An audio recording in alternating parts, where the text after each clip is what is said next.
دوست را من شعر گفتم،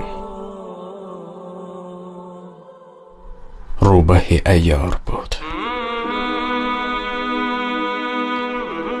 جان قربانش نمودم، خوب شیرین گفتار بود.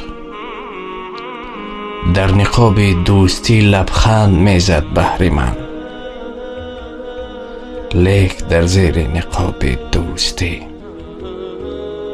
یک مار بود. مار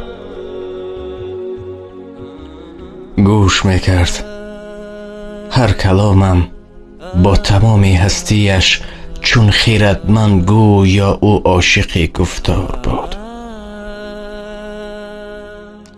لحظه که دیگ من جوشید چون پروانه بود.